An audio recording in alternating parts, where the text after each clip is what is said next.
बोलिए सियावर रामचंद्र की जय, पवन सुत हनुमान की जय।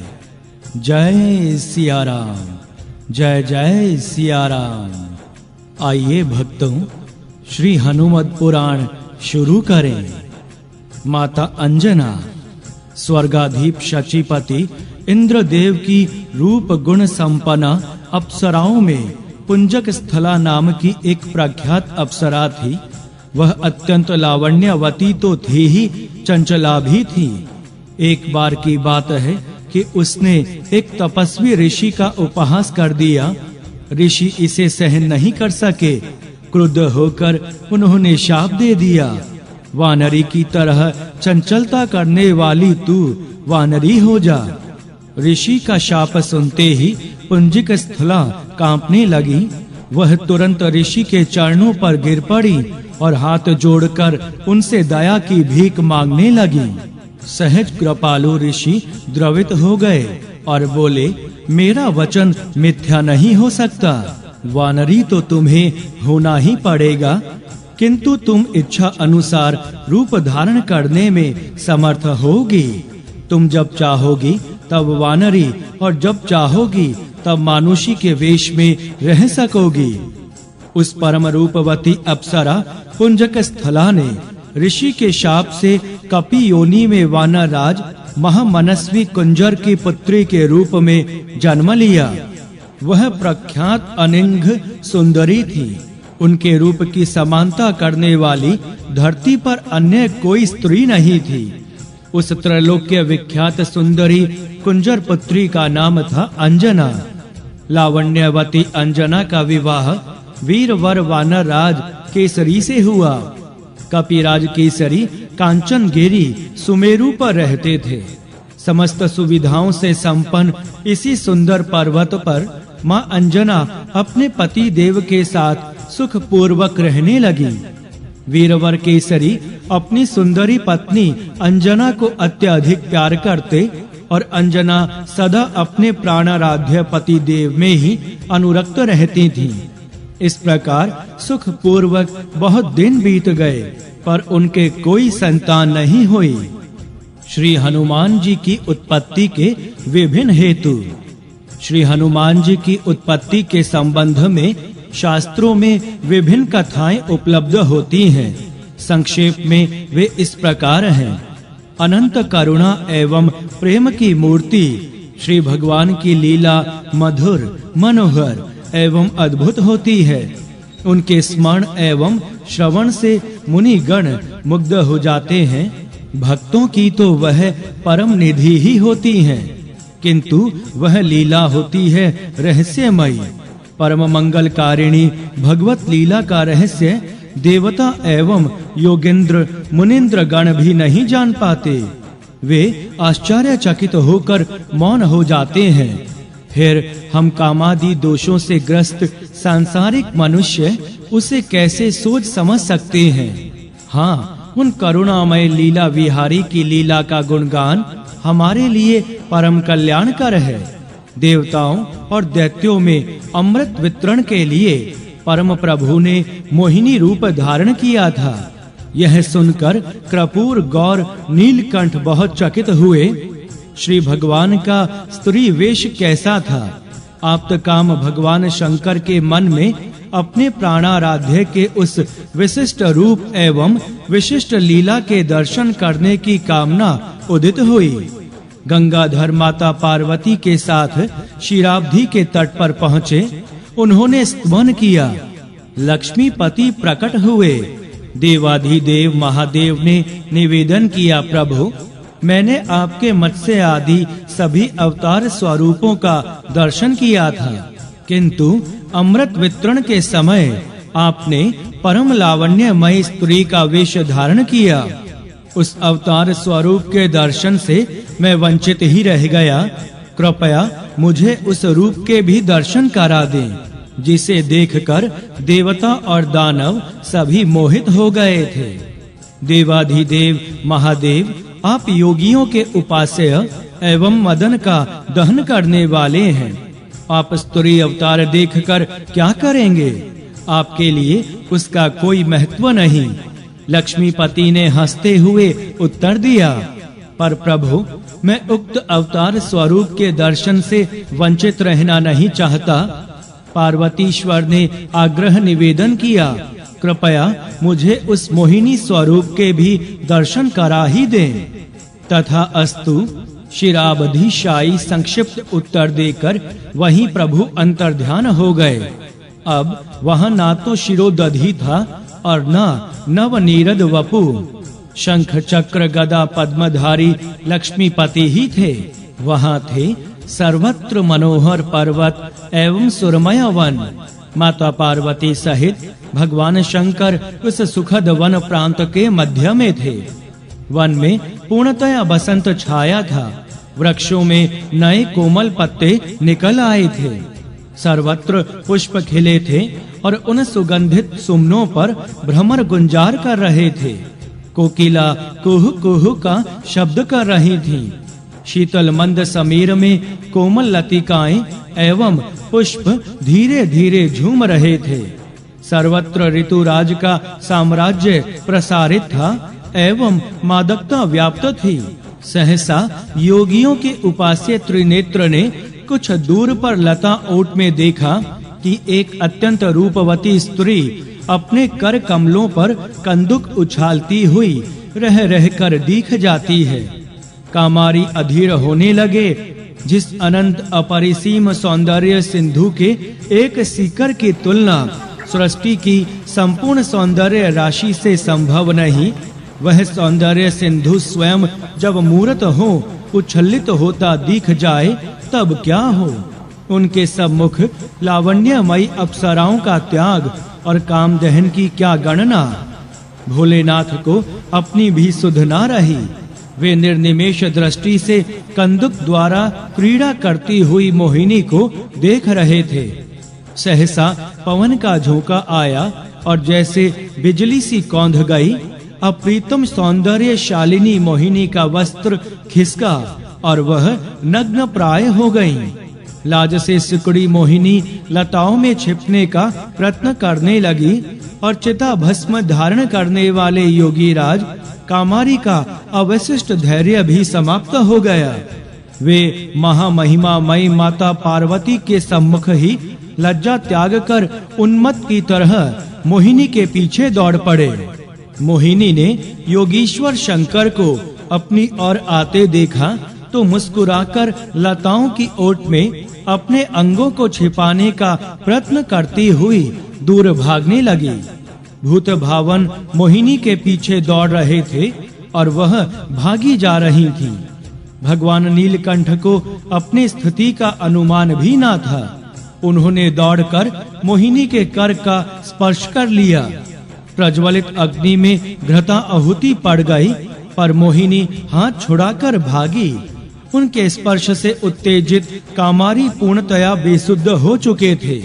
वनों, पर्वतों, ऋषियों के आश्रमों एवं देवलोक में भी भगवान शंकर मोहिनी के पीछे पीछे दौड़ लगा रहे थे और माता पार्वती, शिवगण, सुरगण एवं ऋषिगण सभी आश्चर्यचकित हो यह दृश्य देख रहे थे, पर थे सभी मौन। असफल काम क्रोध के रूप में परिणत हो जाता है और फिर प्रलयंकर शंकर के रोषानल की आहुति कौन बने। सभी स्तब्ध थे, जैसे सभी जड़ से हो गए हों। अंततः योगी राज शिव का रेतस स्खलित हुआ। अब उन्हें अपनी स्थिति का भान हुआ। विश्वनाथ ने तुरंत दोनों हाथ जोड़ लिए और मस्तक झुकाकर कहा, प्रभु, आपकी लीला अगम्य है। आपकी माया का पार पाना संभव नहीं। अपने परम प्रभु की लीला की अगम्यता एवं अनिवचनीयता को देखकर भगवान शंकर उनका ध्यान करने ही जा रहे थे कि उनके सम्मुख वनमालाधारी चतुर्भुज प्रभु प्रकट हुए और उमा वल्लभ शिव की निष्ठा एवं विश्वास की प्रशंसा कर वे वहीं अंतर्ध्यान हो गए। परमपिता कृपुर गौर भी माता पार्वती के साथ प्रभु गुणगान करते हुए कैलाश के लिए चल पड़े। भगवान शंकर का अमोघ रेतस व्यर्थ कैसे जाता। उस रेतस का राम कार्य की सिद्धि के लिए प्रयोग करने की दृष्टि से भगवान शंकर ने सप्त ऋषियों को प्रेरित किया।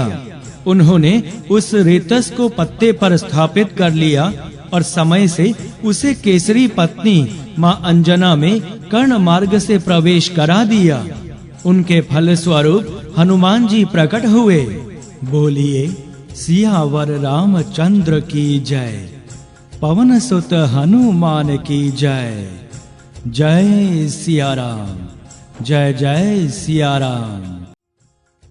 पति के साथ दीर्घ काल तक सुख पूर्वक जीवन व्यतीत करती हुई माता अंजना को कोई संतान नहीं हुई। इस कारण वे अत्यंत कठोर तप करने लगी। माता अंजना को तपश्चरण करते देख महामुनि मतंग ने उनके पास जाकर पूछा, अंजना देवी, तुम इतना कठोर तप किस लिए कर रही हो? माता अंजना ने महामुनि के चरणों में प्रणाम कर अत्यंत विनम्रता से उत्तर दिया, मुनीश्वर, केसरी नाम के श्रेष्ठ वानर ने मेरे पिता से मुझे मांगा। उन्होंने मुझे उनकी सेवा में समर्पित कर दिया। मैं अपनी पति देव के साथ बहुत दिनों से अत्यंत सुख पूर्वक रह रही हूँ, किंतु अब तक मुझे कोई संतान नहीं हुई। इसी कारण मैंने किष्किंधा में अनेक व्रत, उपवास तथा तप किए। अब मैंने पुत्र के लिए पुनः तपस्या प्रारंभ की है। विप्रवर, आप कृपा पूर्वक मुझे यशस्वी पुत्र प्राप्त होने का उपाय बताइए। तपोधन मतंग मुनि ने माता अंजना से कहा, तुम वृषभांचल अर्थात वेंकटांचल पर जाकर भगवान वेंकटेश्वर के भुक्ति मुक्ति दायक चरणों में प्रणाम करो। फिर वहां से कुछ ही दूर आकाश गंगा नामक तीर्थ में जाकर स्नान कर लो। तदंतर उसका शुभ जल पीकर वायु देव को प्रसन्न करो। इससे तुम्हें देवता, राक्षस, मनुष्यों से अजय तथा अस्त्र शस्त्रों से भी अवध्य पुत्र प्राप्त होगा। देवी अंजना ने महामुनि के चरणों में श्रद्धा पूर्वक प्रणाम किया। तदंतर उन्होंने वृषभांचल की यात्रा की। वहां पहुंचकर भगवान वेंकटेश्वर के चरणों की अत्यंत भक्ति पूर्वक वंदना की। इसके बाद उन्होंने आकाश गंगा नामक तीर्थ में स्नान कर उनके परम पावन जल का पान किया। फिर उनके तट पर तीर्थ की ओर मुख करके वायु देवता की प्रसन्नता के लिए अत्यंत संयम पूर्वक तपश्चरण प्रारंभ किया। माता अंजना अत्यंत श्रद्धा, विश्वास एवं धैर्य पूर्वक तप करती रहीं। शारीरिक कष्टों की तनिक भी चिंता न कर वे अखंड तप करती ही रहीं। भगवान सूर्य मेष राशि पर थे। चित्रा नक्षत्र युक्त पूर्णिमा तिथि थी। माता अंजना के कठोर तपचरण से तुष्ट वायु देवता प्रकट हो गए। उन्होंने मां अंजना से कहा, देवी, मैं तुम्हारे तप से अत्यंत प्रसन्न हूँ। तुम इच्छित वर मांगो, मैं उसे अवश्य पूर्ण करूँगा। वायुदेव का प्रत्यक्ष दर्शन प्राप्त कर प्रसन्न माता अंजना ने उनके चरणों में प्रणाम कर अपना मनोरथ प्रकट कर दिया। महाभाग, मुझे उत्तम पुत्र प्रदान कीजिए। संतुष्ट वायुदेव ने कहा, सुमुखी, मैं ही तुम्हारा पुत्र होकर तुम्हें विश्व विख्यात कर दूंगा। वर प्राप्त कर माता अंजना देवी की प्रसन्नता की सीमा ना रही। अपनी प्राण प्रिया की वर प्राप्ति का संवाद पाकर कपिराज केसरी भी अत्यंत मुदित हुए। एक बार की बात है, परम लावण्यवती विशाल लोचना माता अंजना ने श्रृंगार किया। उनके सुंदर कलेवर पर पीली साड़ी शोभा दे रही थी। साड़ी का किनारा लाल रंग का था। वे विविध सुगंधित सुमनों के अद्भुत आभूषणों से दिव्य सौंदर्य की सजीव प्रतिमा सी प्रतीत हो रही थी। माता अंजना पर्वत शिखर पर खड़ी होकर प्राकृतिक सौंदर्य देख देख कर मन ही मन मुदित हो रही थी। उस समय उनके मन में कामना उदित हुई, कितना अच्छा होता यदि मेरे एक सुयोग्य पुत्र होता। सहसा वायु का तीव्र झोंका आया और माता अंजना की साड़ी का अंचल कुछ खिसक गया। माता अंजना ने अनुभव किया जैसे उन्हें कोई स्पर्श कर रहा हो। सहमती हुई माता अंजना ने अपना वस्त्र संभाला और अपना स्पर्श करने वाले को डांटते हुए कहा, कौन ढीठ मेरे पतिव्रत्य का नाश करना चाहता है। वे शाप देने के लिए प्रस्तुत हो गईं। परम सती माता अंजना को क्रुद्ध देखकर पवन देव प्रकट हो गए। उन्होंने कहा, यशस्विनी, मैं तुम्हारे एक पतिव्रत का नाश नहीं कर रहा हूँ, अतः तुम्हें भयभीत नहीं होना चाहिए। मैंने अव्यक्त रूप से तुम्हारा आलिंगन करके मानसिक संकल्प द्वारा तुम्हें बल पराक्रम से संपन्न एवं बुद्धिमान पुत्र प्रदान किया है। तुम्हारा पुत्र महान धैर्यवान, महातेजस्वी, महाबली, महापराक्रमी तथा छलांग मारने में मेरे ही समान होगा। माता अंजना प्रसन्न हो गईं। उन्होंने पवन देव को क्षमा कर दिया। माता अंजना गर्भवती हुई। इस प्रकार कपिराज केसरी की प्रसन्नता की सीमा न थी। अधिक आयु बीत जाने पर कोई संतान ना होने से रघुकुल शिरोमणि राजा दशरथ के मन में अत्यधिक ग्लानि हुई। उन्होंने वशिष्ठ जी के आदेशानुसार महर्षि ऋष्य श्रृंग के द्वारा पुत्रेष्टि यज्ञ करवाया। ऋषि ने भक्ति पूर्वक आहुतियां दी। इससे प्रसन्न होकर अग्निदेव हाथ में चरु हविष्यान्न अर्थात खीर लिए प्रकट हुए और उन्होंने राजा दशरथ से कहा, तुम्हारे कार्य की सिद्धि हो गई। अब तुम इस खीर को रानियों में यथाक्रम बांट दो। और अग्निदेव अंतर्ध्यान हो गए। राजा दशरथ ने पायस का आधा भाग बड़ी रानी कौशल्या को दिया और शेष आधे के 2 भाग किए, जिनमें से एक भाग कैकेयी माँ को दिया गया। शेष के 2 भाग हुए और राजा ने उनको माता कौशल्या और माता कैकेयी के हाथ पर रखकर उनका मन प्रसन्न कर अर्थात उनकी अनुमति से सुमित्रा माँ को दे दिया। माता कैकेयी हाथ में पायस लिए हुए कुछ विचार कर रही थीं कि सहसा आकाश से एक गृद्धि ने झपटकर चरु को अपनी चोंच में ले लिया और वह तुरंत आकाश में उड़ गई। अब तो माता कैकेयी व्याकुल हो गईं। तब महाराज दशरथ की प्रेरणा से माता कौशल्या तथा माता सुमित्रा ने अपना चरु का थोड़ा-थोड़ा भाग माता कैकेयी को दे दिया। तीनों रानियां गर्भवती हुईं। महारानी कौशल्या के अंक में भगवान श्री रामचंद्र जी, माता कैकेयी की गोद में भगवान भरत जी एवं माता सुमित्रा देवी को कृतार्थ करने के लिए भगवान लक्ष्मण जी और भगवान शत्रुघ्न जी प्रकट हुए। कपिराज केसरी अपनी सुंदरी सहधर्मिणी अंजना के साथ सुमेरु पर्वत पर निवास करते थे। माता अंजना ने पुत्र की प्राप्ति के लिए 7 सहस्त्र वर्षों तक कर्पूर गौर उमानाथ की उपासना की। प्रसन्न होकर भगवान आशुतोष ने माता अंजना से वर मांगने के लिए कहा। माता अंजना ने सर्वलोक महेश्वर के चरणों में प्रणाम कर अत्यंत विनय पूर्वक याचना की। करुणामय शंभो, मैं समस्त सद्गुणों से संपन्न योग्यतम पुत्र चाहती हूँ। प्रसन्न होकर भगवान भोलेनाथ ने कहा, 11 रुद्रों में से मेरा अंश 11वां रुद्र रूप ही तुम्हारे पुत्र के रूप में प्रकट होगा। तुम मंत्र ग्रहण करो। पवन देवता तुम्हें प्रसाद देंगे। पवन देव के उस प्रसाद से ही तुम्हें सर्वगुण संपन्न पुत्र की प्राप्ति होगी। पार्वतीश्वर अंतर्ध्यान हो गए और माता भगवती अंजना अंजलि पसारे शिव प्रदत्त मंत्र का जप करने लगी। उसी समय उक्त गृहदी कैकेयी के भाग का पायस लिए आकाश में उड़ती हुई जा रही थी। सहसा झंझावात आया। गृहद्री का अंग सिकुड़ने लगा और पायस उनकी चोंच से गिर गया। पवन देव पहले से ही तैयार थे।